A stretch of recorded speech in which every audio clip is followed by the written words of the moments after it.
Bore da i chi gyd, a chroeso cynnes yn enw'r arglwydd Iesu Grist. Gobeithio bod chi ddim di blino yn ormodol ar ôl cael awr yn llai o gwsg neithiwr. Ond gadewch i ni weddio nawr, gofyn i Dduw am nerth, gofyn am ei ysbryd glân i'n cynorthwyo ni wrth i ni ei addoli ac wrth i ni rando ar yr hyn sydd ganddo fe i'w ddweud wrthyn ni trwy ei air. Yna ni weddio. O arglwydd, falle fod rai ohono ni wedi blino, falle oherwydd neithiwr yn unig, neu falle oherwydd yr amgylchiadau i ni'n ei gwynebu ar hyn o bryd. Rai di blino ar ôl tymor yn yr ysgol, rai di blino oherwydd straen efo'r teulu neu salwch neu arglwydd, mae pob math o bethau sydd yn gallu'n llethu ni.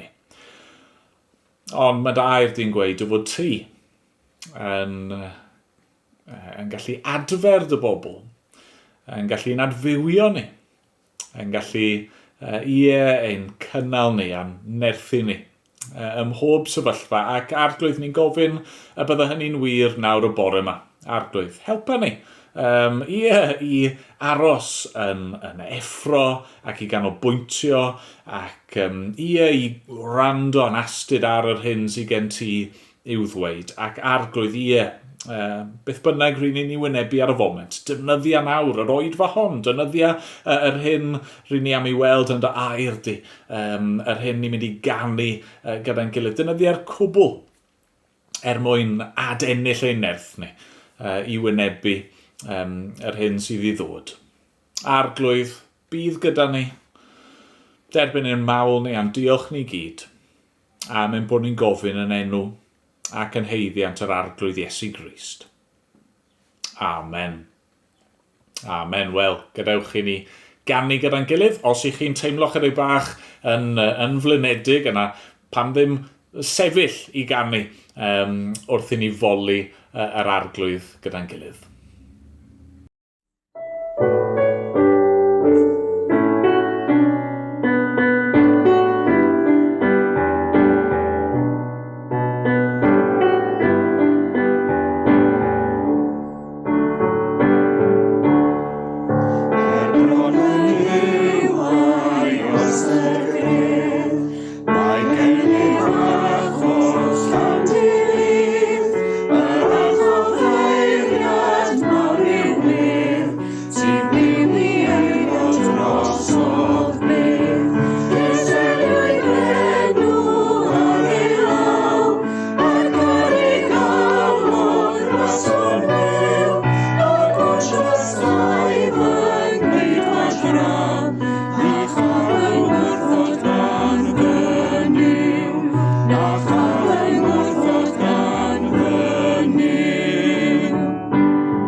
ni am droi yn awr at air ein diw ni.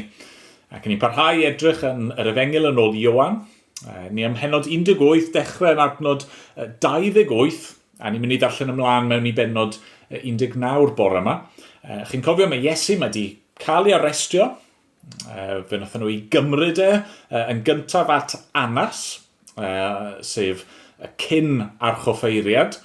Ac yna, ar ôl hynny, dyma nhw'n cymryd at Caerdydd, sef yr archoffeiriad ar y pryd. Nawr, dyw Ioan ddim yn cofnodi be ddigwyddodd gyda Caerdydd. Mae am ryw reswm yn penderfynu hepgor hynny a symud ymlaen yn syth i Iesu yn ymddangos gerbron Pontius Pilate.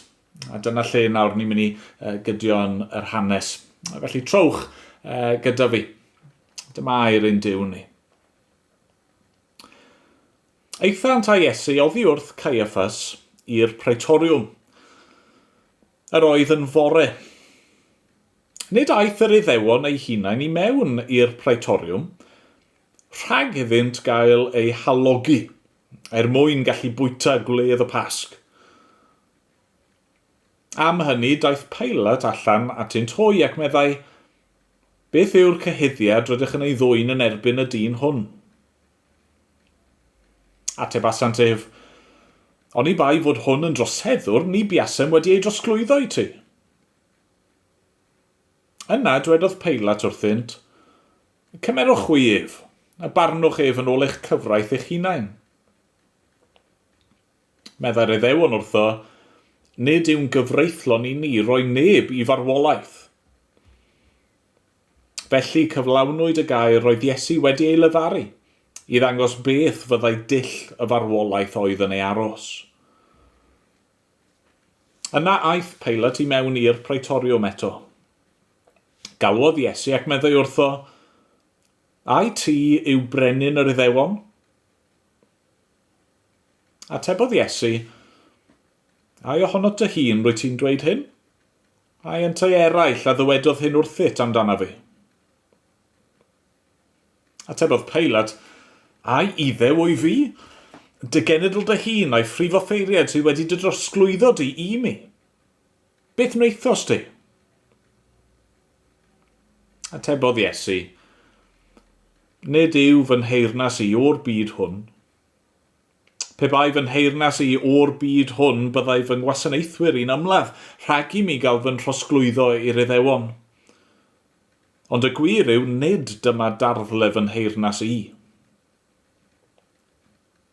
Yna meddai Pilate wrtho, rwy ti yn frenin yn te. Ti sy'n dweud fy mod yn frenin, atebodd Iesu. Mwyn hyn yr wyf fi wedi cael fy ngeni, ac mwyn hyn y deithim i'r byd, i dystio leithi i'r gwirionedd. A mae pawb sy'n perthyn i'r gwirionedd yn gwrando ar fy llais i. Meddai Pilate wrtho, beth yw gwirionedd?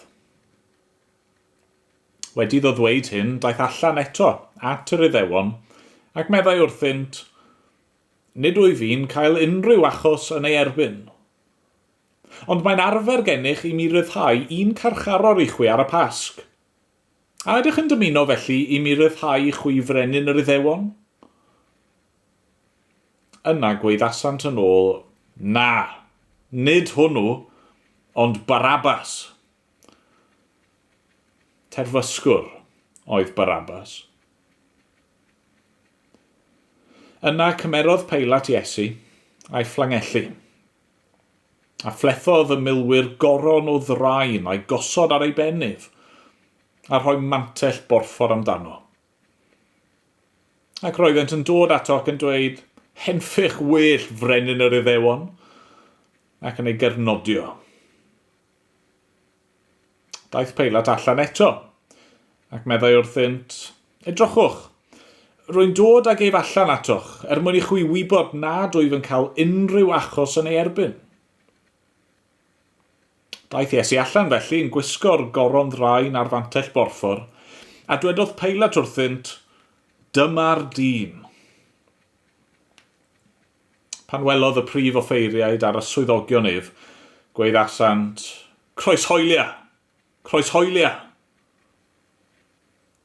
Cymerwch eich hunan a chroeshoeliwch, medde Peilat wrthynt, oherwydd nid wyf fi'n cael achos yn ei erbyn. Atebodd yr Iddewon ef, mae gennym ni gyfraith, ac yn ôl y gyfraith honno fe ddylai farw oherwydd fe gwnaeth ei hun yn fab Duw. Pan glywodd Peilat y gair hwn, ofnodd yn fwy byth. Aeth yn ei ôl i mewn i'r praetoriwm a gofynnodd i Iesu, o ble rwy ti'n dod? Ond ni roddodd Iesu ateb iddo. Dyma Peilat felly'n gofyn iddo, ond nid wyt ti am siarad am i? Ond ni wyddost fod gennyf awdurdod i'th ryddhau di, a bod gennyf awdurdod hefyd i'th groeshoelio di.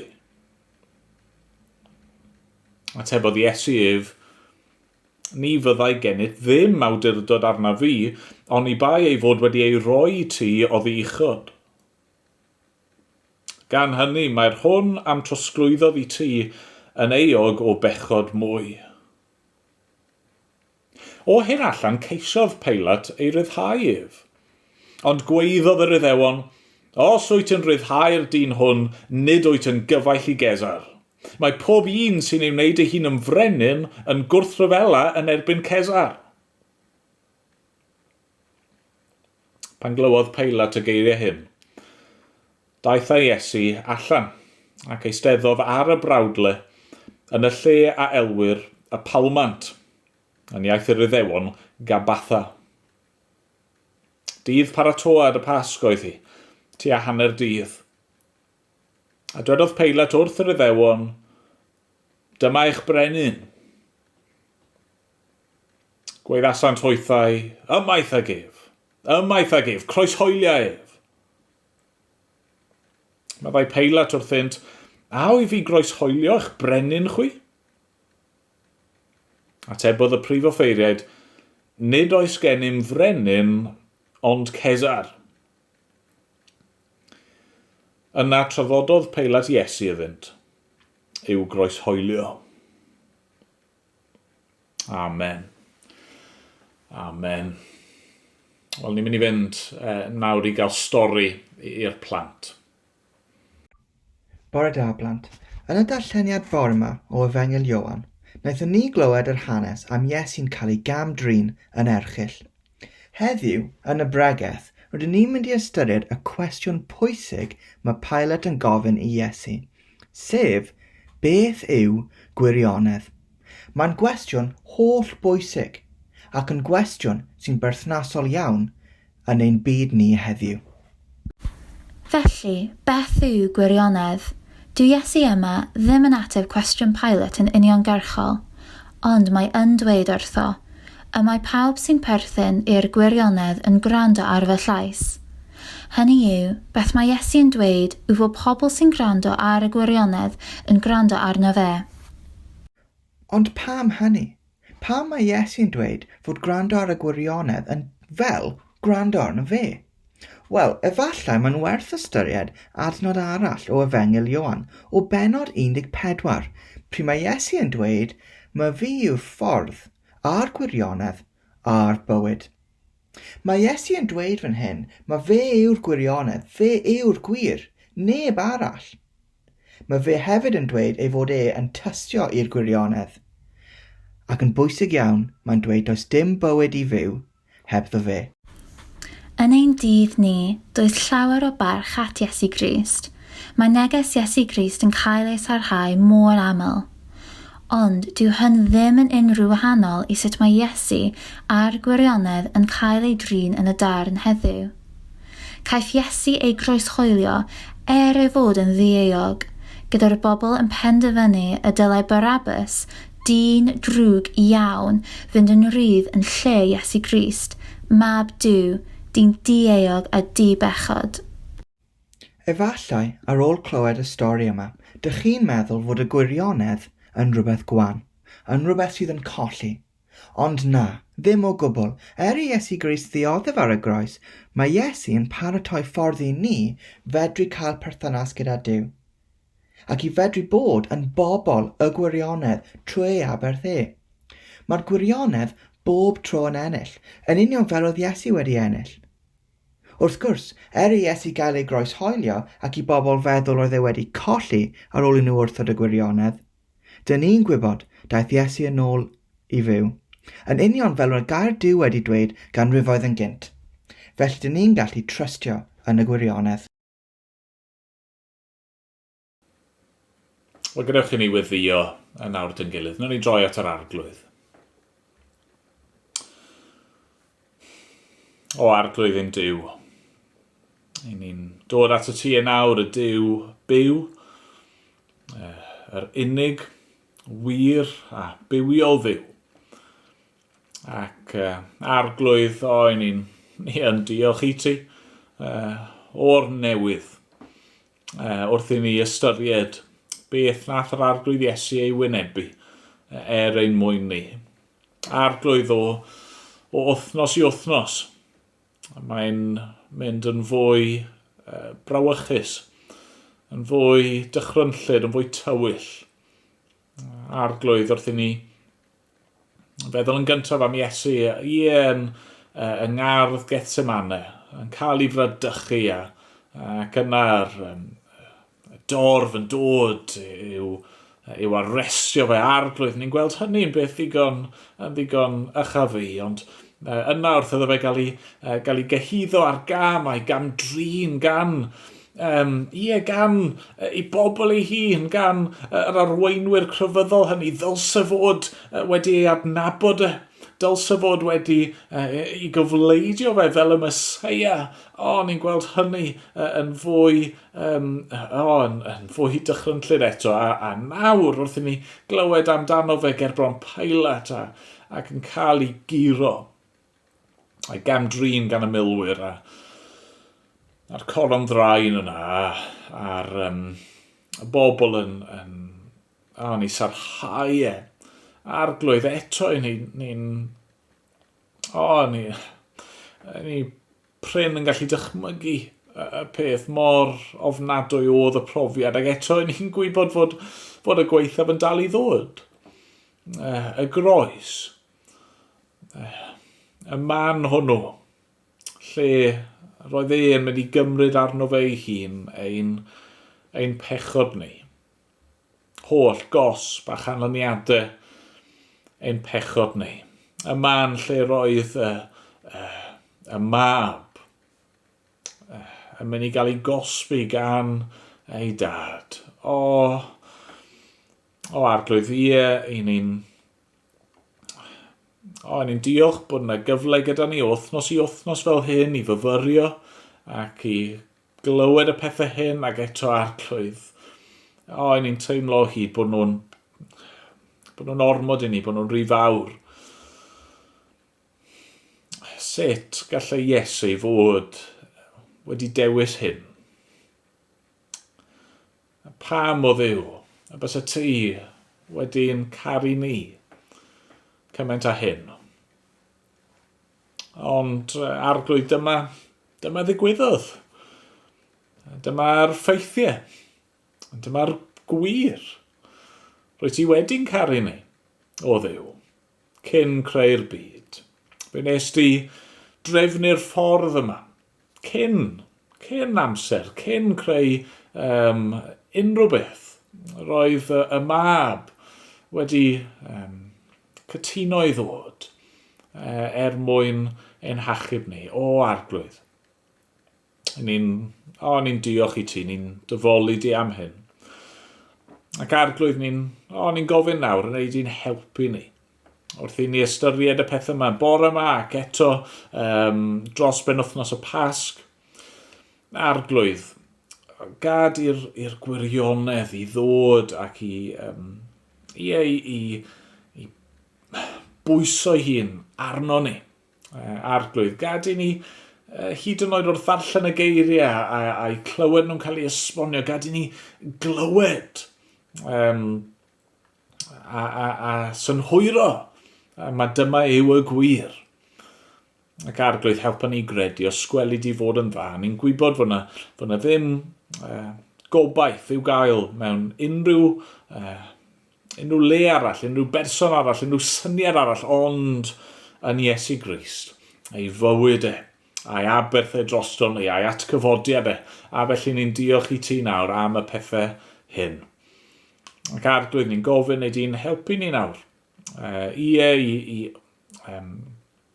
i gredu ac i bwyso yn llwyr ar yr arglwydd Iesu Grist, i orffwys ynddo fe, a'r hyn mae e wedi gyflawni drosto ni.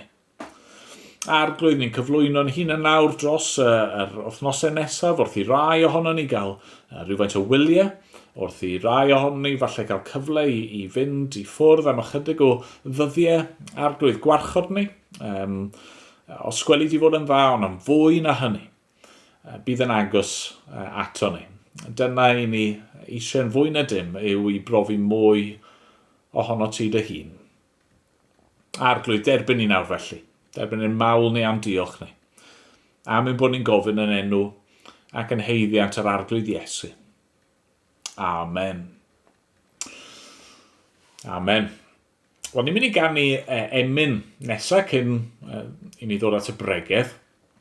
Mae'n emyn gafodd ei ysgrifennu'n wreiddiol mewn Lladin yn y 18fed ganrif gan Sant Bernard o Clairvaux.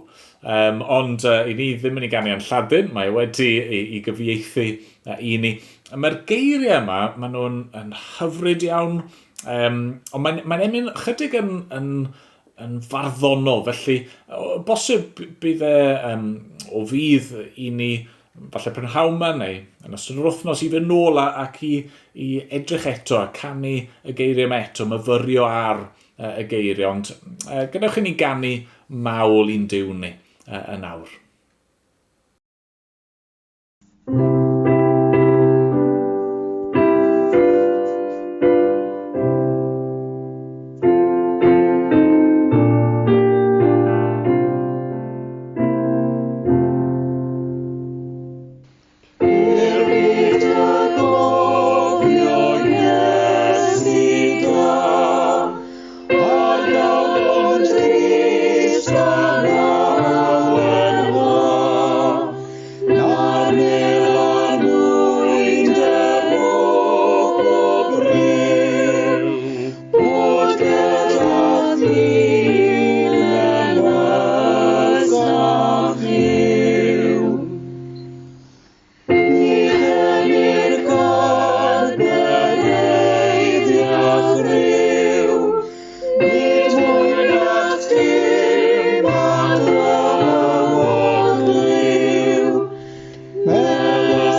Wel, trowch gyda fi i'r adran y ddarllenwn ni.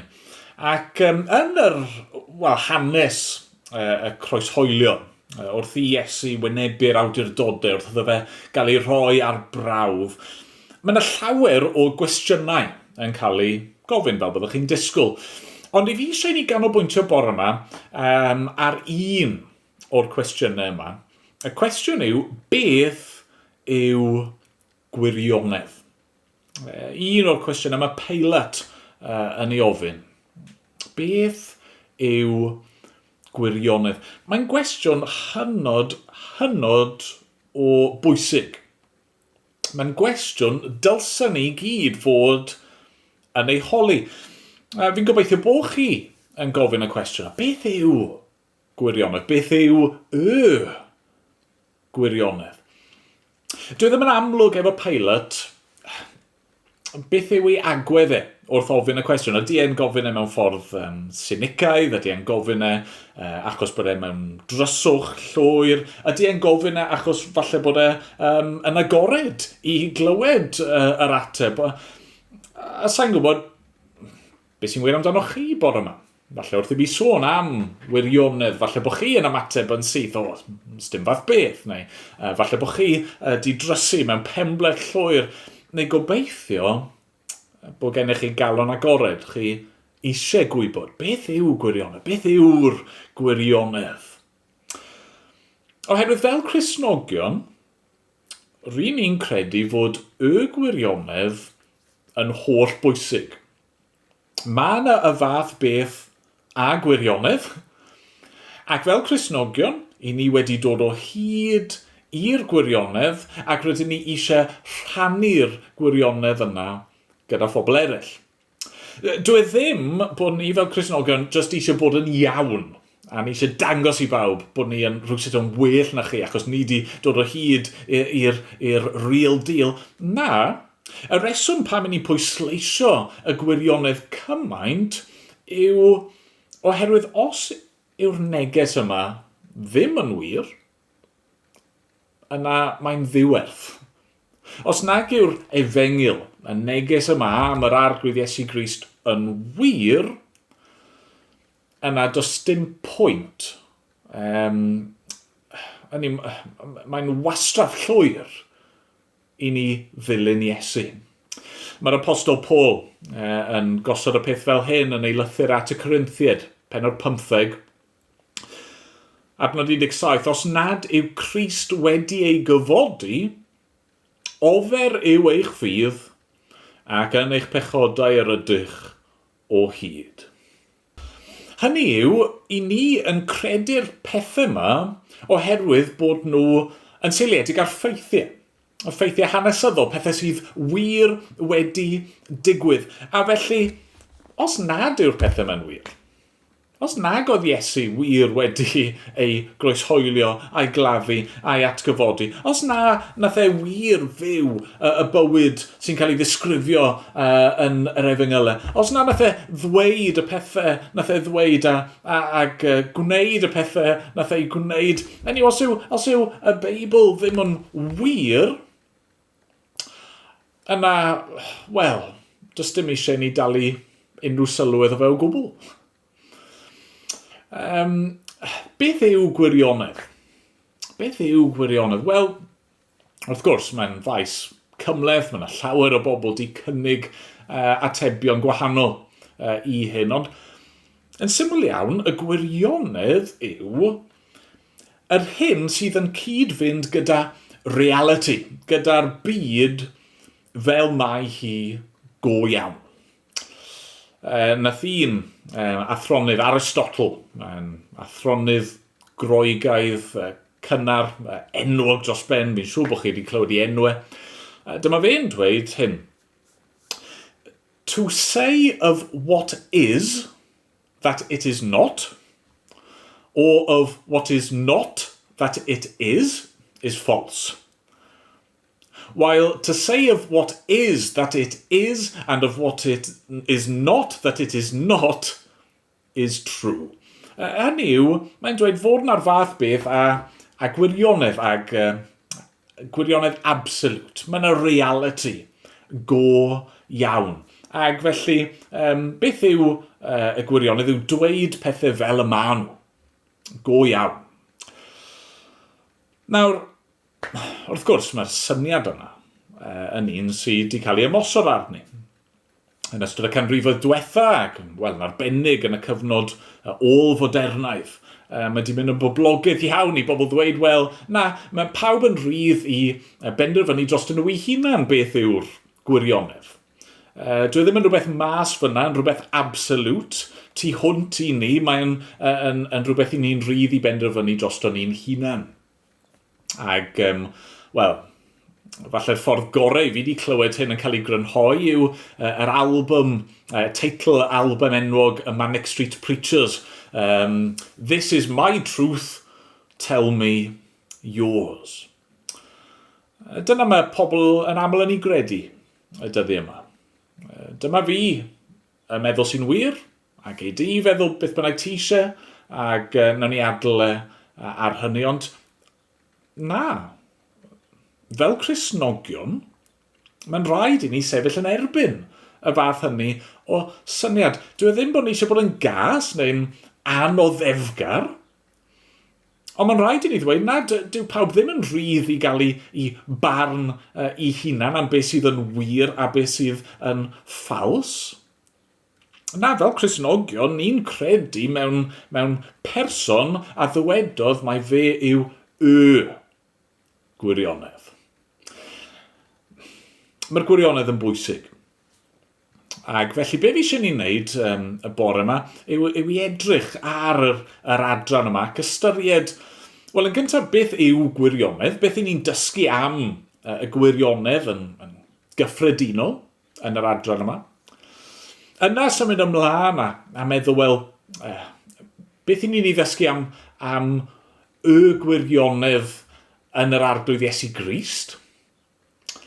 Ac yna yn ola, ac yn fyr, jyst gofyn y cwestiwn, wel, sut i ni nawr yn ymateb i'r gwirionedd yna? I ddechrau, beth yw gwirionedd? Neu beth i ni'n dysgu am y gwirionedd yn yr adran yma?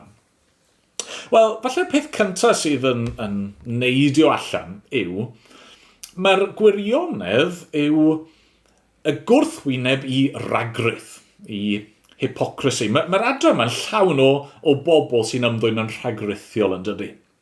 Pobl sydd yn dweud un peth, ond wedyn yn ymddwyn mewn ffordd arall, neu pobl sydd yn ymddwyn yn groes i be maen nhw'n gwybod sydd yn wir, i sut ddylsyn nhw ymddwyn.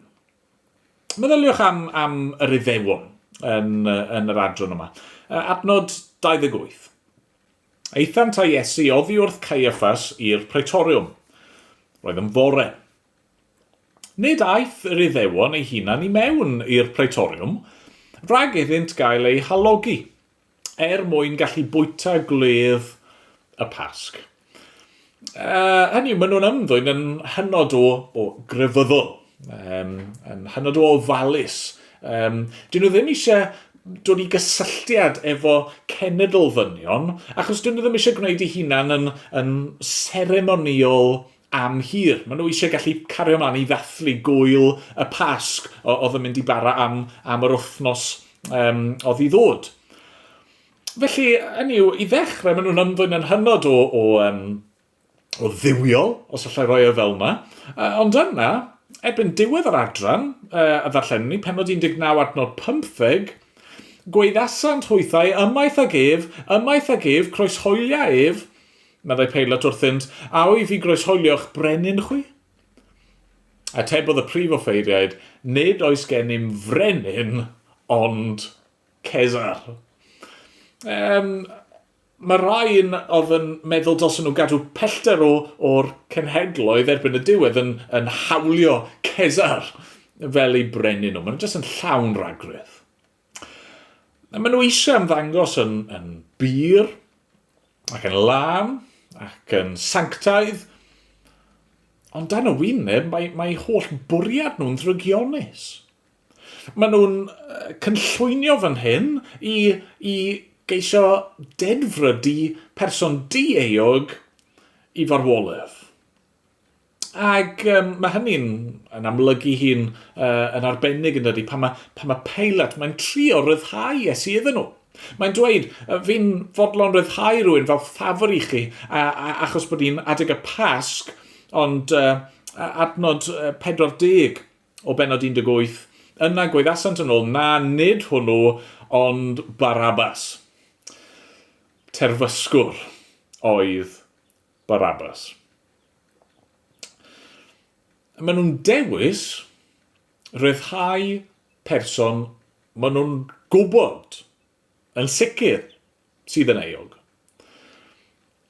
mwyn gallu lladd person o'n nhw'n gwybod o ddim yn heiddi hynny. Ond chi'n gwybod be? Dyw Pilate ddim yn dod drosodd llawer yn well, ydy e? Penod 18, adnod 38. Meddai Pilate wrtho, beth yw gwirionedd?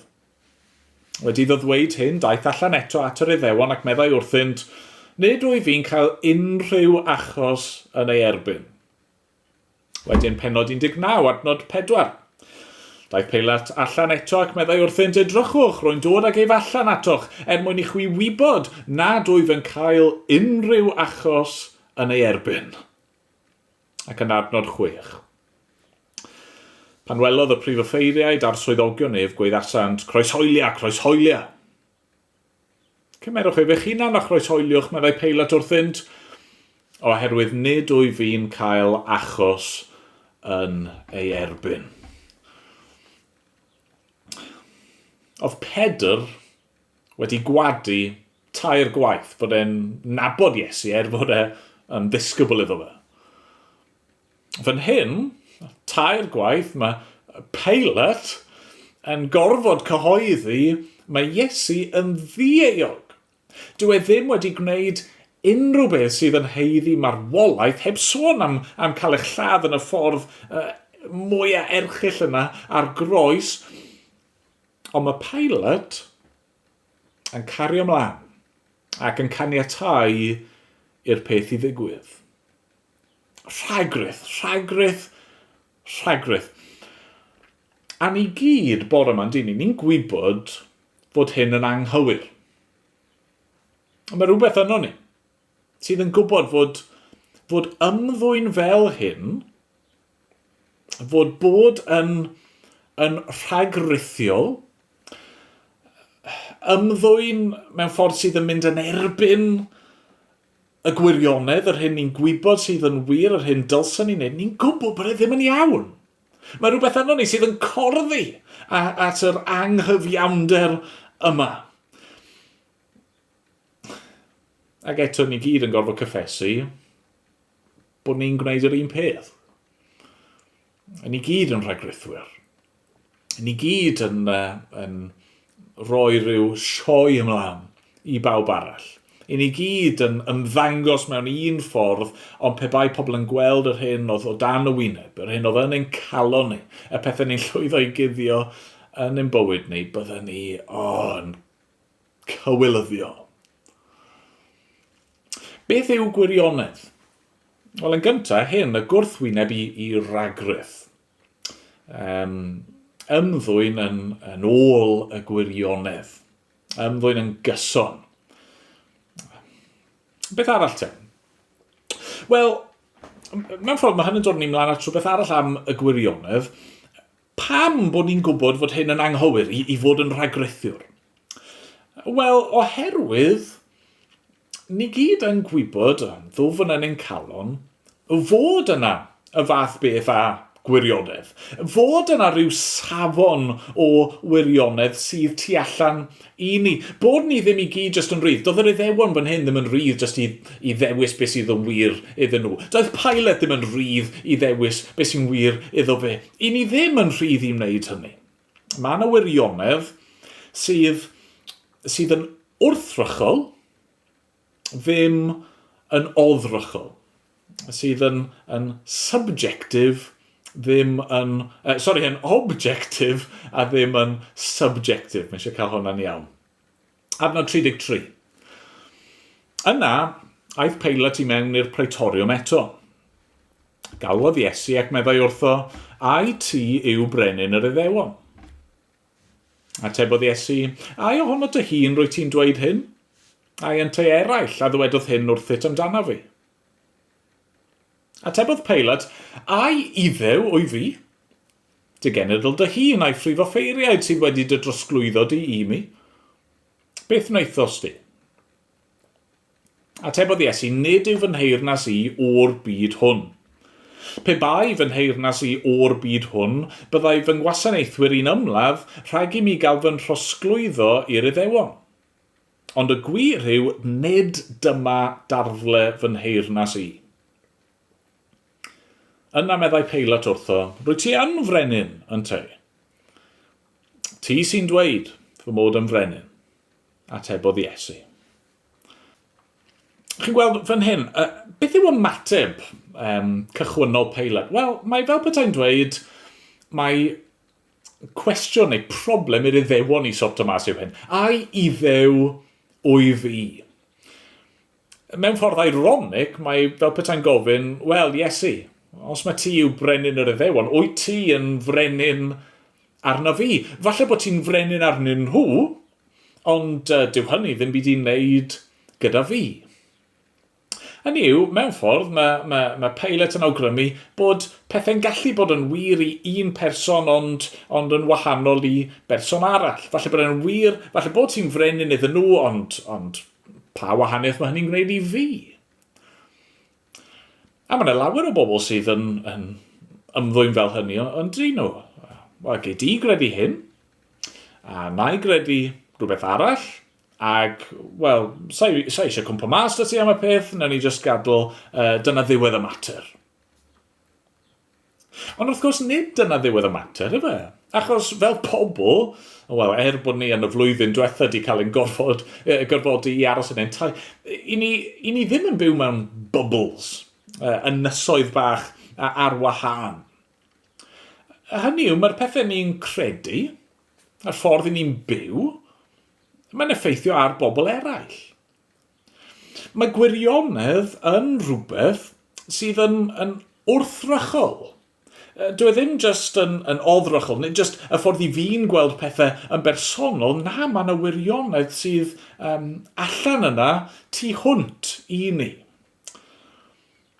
Wel, y pwynt fan hyn yw, Iesu yw brenin yr Iddewon. Iesu yw y Meseia roedd Duw wedi anfon i'w bobl, ond roedd goblygiadau i hynny oedd yn ymestyn ymhell tu hwnt i Jerusalem, ymhell tu hwnt i Israel, i hyd yn oed tu hwnt i'r dwyrain canol. Roedd brenin yr Iddewon, Meseia Duw, o'r rheidrwydd yn frenin y bydysawd. Brenin pawb. Dyma pwy yw Iesu. Mae'n dweud fod ei deyrnas ddim o'r byd hwn. Bod wedi anfon. Fod y gwirionedd yn rhywbeth sydd yn absolute. Dyma pwy yw Iesu. Oedd e ddim lan i Peilat neu yr Iddewon neu unrhyw berson arall i benderfynu'r gwirionedd dros nhw eu hunan. Dyma y reality fel mae Duw wedi ei threfnu hi. Felly mae hynny'n dod ni at beth arall am y gwirionedd, sef bod angen i'r gwirionedd i gael ei ddatguddio i ni, gan Dduw. Hynny yw, ni ddim yn rhydd i fyw sy'n bynnag ni eisiau. Ni ddim yn rhydd i benderfynu'r gwir dros ni'n hunan. Mae yna wirionedd absolute, a felly mae angen i'r gwirionedd yna cael ei ddatguddio i ni. Wel, mewn ffordd, oedd y gwirionedd yno. O flaen i llygyd, iddyn nhw gyd i weld, ond o'n nhw methu weld e. Mae Duw di roi synhwyrau i ni, mae di'n galluogi ni fel pobl i ganfod gwirioneddau. I ni... Chi ddim angen bod yn Gristion mwyn dysgu ffeithiau a gwybodaeth gwir am y byd? Na. Ond ar yr un pryd, mae'r Beibl yn dweud bod gennym ni cyfyngiadau arno ni. Yn naturiol, i ni wedi'n effeithio gan bechod i'r grafau bod ni'n methu dod at y gwirionedd llawn am Dduw, heb fod e'n datguddio hynny i ni. Ni'n gallu synhwyro fod Duw yn bodoli yn y byd o'n cwmpas ni. Ni'n gallu gweld rhywbeth o'i fawredd a'i allu, ond mwyn i ni ddod at y gwirionedd, mae'n rhaid i Dduw ei hun i siarad â ni. Mae Iesu'n dweud yn adnod 37. Wel, meddai Peilat wrtho, rwy ti'n frenin yntau. Ti sy'n dweud fy mod yn frenin, atebodd Iesu. Mwyn hyn rwy fi wedi cael fy ngeni. Ac mwyn hyn y deithim i'r byd i dystiolaethu i'r gwirionedd. Mae pawb sy'n perthyn i'r gwirionedd yn gwrando ar fy llais i. Oedd y gwirionedd yno yn siarad gyda nhw. Ac eto oherwydd fod pechod yn ein dallu ni. Oherwydd yn ein pechod bod ni yn ysbrydol yn farw, i ymateb nhw oedd i wrthod Iesu, i groeshoelio ac i ladd yr arglwydd Iesu Grist. Felly mwyn i ni i ganfod y gwirionedd, mae angen i ni droi at yr arglwydd. Mae angen i ni ofyn iddo fe a cael ei gymorth e. Mae angen i'r ysbryd glân i ddod ac i agor ein llygyd ni, a rhoi bywyd i ni, a'n helpu ni'n harwain ni i'r gwirionedd. Felly dyna yw rai o'r pethau ni'n dysgu am beth yw gwirionedd. Nawr, gadewch ni symud ymlaen a meddwl, beth ni'n dysgu am Iesu felly? Beth yw'r gwirionedd am Iesu? Ni ddim yn rhydd i wneud yn meddwl yn hunan lan. Mae yna wirionedd sydd wedi cael ei ddatguddio i ni nawr yn yr arglwydd Iesu Grist. Wel, beth yw hi? Nawr, mae llawer fwy i ddweud na beth sydd just yn yr adran fach yma, ond mae yna sawl peth eto sydd yn neidio allan. Peth gyntaf yw fod Iesu, mae Iesu yw y gwir ddyn. Yn adnod 5. Daeth Iesu allan felly, yn gwisgo'r goron ddrain a'r fantell borffor, a dwedodd Peilat wrthynt, dyma'r dyn. Yn siŵr fod llawer ohoni wedi clywed y geiriau Lladin ecce homo. Dyna'r ffurf Lladin o be mae Peilat yn gweud fan hyn. Dyma'r dyn, a mae'r geiriau yna wedi cael ei defnyddio fel teitl i lawer o weithiau celf sydd yn darlunio'r olygfa yma. Crist wedi ei wisgo mewn mantell borffor, coron ddrain am ei ben, y gwaed yn llifo. Mae wedi cael ei giro a'i fflangellu i ryw raddau'n barod. Mae yna waith i ddod, ond yn barod fan hyn, bydde fe yn gleisiau ac yn brywiau ac yn waed i gyd. A mae Peilat yn rhyw fath o'i wawdio fe wrth pwyntio a dweud, dyma'r dyn. Dyma'r un i chi yn ei ofni gymaint. Ond mewn ffordd, dyw Peilat ddim yn sylweddoli bod e'n siarad gwirionedd dyfnach yn dydy. Dyma yw y dyn. Pwy yw Iesu? Wel, fe yw y dyn perffaith rydyn ni wedi methu i fod. Wrth i ni edrych arno fe, ni'n gweld, y dyn cyflawn, y dyn cyfiawn, y dyn hyfryd ym mhob ffordd. Ni'n gweld, y dyn sydd yn cymryd ein pechod ni arno fe ei hun. Chi'n cofio nôl i Ardd Eden pan mae Afa ac Efa yn gwrthryfela, mae Duw yn cyhoeddi'r felltith yna o ddrain ar y byd. A be mae Crist nawr yn gwisgo fel coron? Wel, ein melltith ni. Dyma y gwir ddyn heb unrhyw ragryff. Yr un oedd wastad yn gwneud ac yn dweud yr hyn oedd yn iawn ac oedd yn dda ac oedd yn wir. Pwy yw Iesu? Mae'n ddyn. Ac ar yr un pryd, wrth gwrs, mae'n 100% yn ddyn, ond mae e hefyd yn 100% yn dduw. A ni'n clywed yn dyn ni, pennod 19, adnod 7. Atebodd yr Iddewon ef, mae gennym ni gyfraith ac yn ôl y gyfraith honno, fe ddylai farw oherwydd fe'i gwnaeth ei hun yn fab Duw. Pwy yw Iesu? Fe yw mab Duw. Duw yn y cnawd. A peidiwch gadael i neb ddweud wrthych chi fod Iesu wedi cael ei ladd am unrhyw reswm ond am hyn. Mae'r Iddewon yn neud yn glir pam o'n nhw yn ei wrthod am ei fod e'n gwneud ei hun yn fab Duw. Dyna pwy yw e? Dyna'r gwirionedd. Fe yw'r gair wedi dod yn gnawd. Fe yw ail berson y drindod. Ie, mae'n ddyn, ond mae e hefyd yn dduw. A felly wrth i ni edrych ar Iesu, beth ni'n gweld yw y gwirionedd am dduw wedi datguddio ei hun i ni. Os chi eisiau gwybod sut un yw y Duw anweledig, wel y lle i edrych yw ar Iesu. Mae'n ddyfyniad, fi'n siŵr bod fi wedi dyfynu o'r blaen, fi'n hoff iawn o hynny gan Mike Reeves. Mae'n dweud hyn, there is no God in heaven who is unlike Jesus. There's no God in heaven who is unlike Jesus. Hynny yw, mae Iesu yn datguddio y gwir i ni, yn llwyr am dduw. Mae wedi dod i ddatguddio'r hyn o'n i'n methu i ganfod ar ein pennau yn hunan. Mae wedi dod mwyn dangos i ni cyfiawnder Duw yn cosbi pechod a chariad Duw yn maddau pechod a hynny trwy ddod yn un ohono ni a chymryd y gosb arno fe ei hun.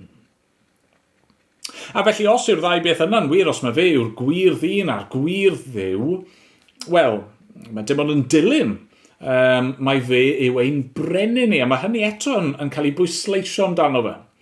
Mae'n sawl man, ond adnod 14, dydd paratoad y Pasg oedd hi, tua hanner dydd, a dwedodd Peilat wrth yr Iddewon, dyma eich brenin.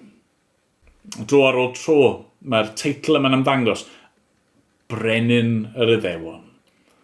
Dyma pwy yw e? Yr un sydd ag awdurdod i deyrnasu. Yn union fel oedd Duw wedi creu y ddynoliaeth ar ddechrau y byd mwyn llywodraethu a teyrnasu ar y ddeiar, a nathon nhw wrthryfela a colli eu coron. Nawr mae Duw ei hun di dod yn wir ddyn mwyn rheoli am dragwyddoldeb. Dyma'r gwir. Dyma'r gwir sy'n cael ei ddatguddio i ni yng Nghrist. Fe yw'r Duw ddyn sydd yn frenin. Y Duw ddyn sydd yn barnu. Y Duw ddyn sydd yn achub ei bobl. A fel wedys i'n gynharach, dyw hynny ddim yn newid os nag ych chi'n hoffi y neges yna. Dyw ddim yn newid os ych chi yn gwrthod credu'r neges yna, os ych chi'n anwybyddu y neges yna. Os gael ddyfynu cwpl o bobl i ddechrau, awdur enwog Aldous Huxley. Oedd e ddim yn ffrind i Gristnogaeth o gwbl, ond oedd e'n gorfod cydnabod hyn. Facts do not cease to exist because they are ignored. Hynny yw, mae yna ffeithiau. Mae yna wirioneddau, hyd yn oed os ych chi'n gwrthod credu nhw, dwi'n ddim yn stopo nhw rhag bod yn wir. Nawr yn ddiddorol, falle bydd rai o'n chi'n gwybod hyn, oedd Aldous Huxley yn awdur amlwg iawn. Nath e farw ar yr un diwrnod ag awdur amlwg iawn arall, C.S. Lewis. Cafodd y naill na'r llall ohonyn nhw lot o sylw, achos ar yr un diwrnod hefyd, nath na rhywun amlwg iawn arall farw, neu cael ei ladd, sef JFK, arlywydd America. Ond dyma C.S. Lewis, na ddyma ni fe, dyma fe'n dweud hyn. Christianity is a statement which, if false, is of no importance, and if true, of infinite importance. The one thing it cannot be is moderately important. Dyma'r gwir. A mae'r gwir yn bwysig. A felly mae hyn yn dod ni yn fer iawn at ein pwynt ola ni, sef beth yw'n ymateb ni i'r gwirionedd yma. Achos mae gwirionedd yn gofyn am ymateb, yn dydi? Os yw Duw wedi datguddio hun i ni yng Nghrist, os i ni bod yma'n clywed hyn ac yn cael ein perswadio mae dyma yw y gwir, gwrthrychol, wel, yr unig ymateb cywir yw bod ni'n stopio byw mewn rhagrydd, bod ni'n stopio gwrthod y gwirionedd, am bod ni'n ei chredu hi, bod ni'n newid, bod ni'n ymateb iddi. Wel, oedd yr Iddewon, ond nhw wedi cael cyfle ar ôl cyfle. Ond nhw wedi gweld arwydd ar ôl arwydd oedd yn cadarnhau pwy yw Iesu, a fy wrthyn nhw wrthod y gwirionedd. Pilate fan hyn, mae'n gorfod cyffesu dro ar ôl tro, does na ddim cyhuddiad. Ac, really, dylse fe fod wedi dweud, wel, dyna fe, dyna ddiwedd y mater, mae Iesu'n cael mynd yn rhydd. Ond mae e'n mynd yn erbyn ei gydwybod ei hun. Mae'n dewis rhyddhau Barabbas. Un oedd yn ymladd yn erbyn Cesar. Ac yn ei arleu i fynd yn lle Iesu, yr un di-eog. A felly'r cwestiwn yw, beth i chi mynd i ddewis? Beth chi'n mynd i ddewis gwneud efo'r gwirionedd yma?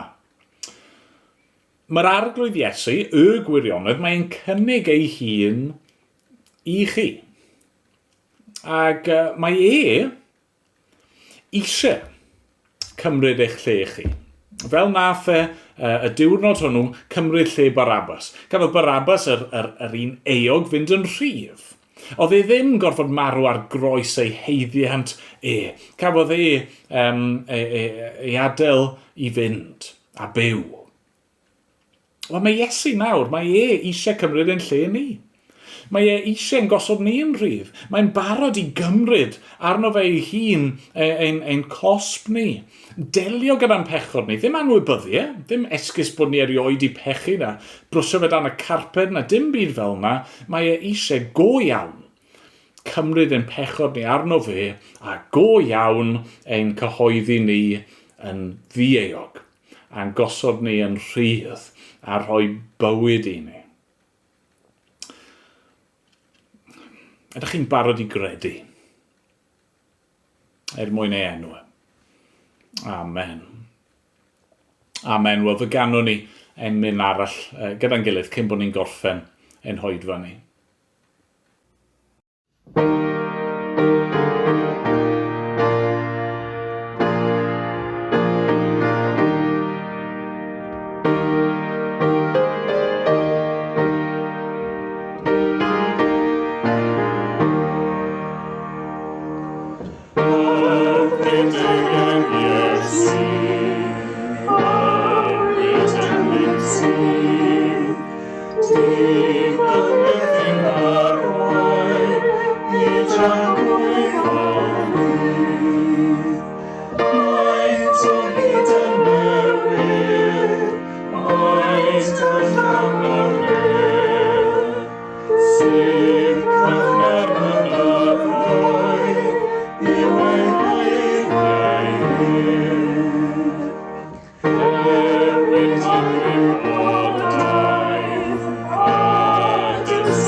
Wel, diolch am ymuno â ni. Gael ymuno pob bendith i chi. Fe fydd gennym ni oedfa ychwanegol ar ddydd Gwener Groglith am 10. Byddai'n hyfryd i gael eich cwmni chi eto ac yna ar y Sul y Pasg hefyd. Ond gadewch i ni nawr weddio, gadewch i ni gyflwyno'n hunan i'r arglwydd. O Dduw ein Tad, ein ni wedi ystyried pethau mawr a dyrys ac arglwydd i ni'n gwybod ein bod ni ond yn gallu derbyn y pethau hyn wrth i ti weithio yn ein calon ni a rhoi ffydd i ni a'n galluogi ni i ganfod y gwirionedd sydd yn ein rhyddhau ni. O arglwydd, wneud i'n helpu ni felly. Ni'n gofyn wneud i barhau i siarad gyda ni heddiw ar hyd y dydd ac yn y dyddiau sy'n dod dros y Pasg ei hun. O arglwydd, bydd gyda ni os gweli di fod yn dda. Diolch am yr arglwydd Iesu. Y Duw ddi yn ein brenin. O, helpa ni i'w ddilyn ni. A mae'n bod ni'n gofyn yn enw yr arglwydd Iesu. Amen. Amen.